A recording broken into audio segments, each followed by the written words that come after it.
Welcome to Chronicles of Didi. Hey, hi. Today I'll be showing you 3 matching activities for toddlers.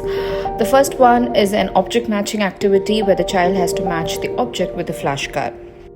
The second activity is a shape matching activity. Matching activities like these are fun and a very easy way to learn and teach. Matching activity also helps improve visual memory and their concentration. It also helps in identifying similarities and differences between objects.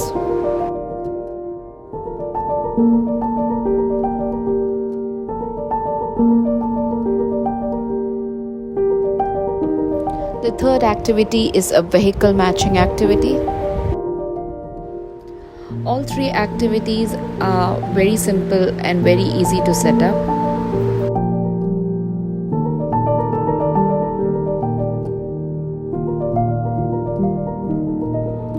All 3 activities are very easy to set up at home, so please do try out with your toddlers. Thank you for watching our video. Like, share, and subscribe, and don't forget to click the bell button. Bye.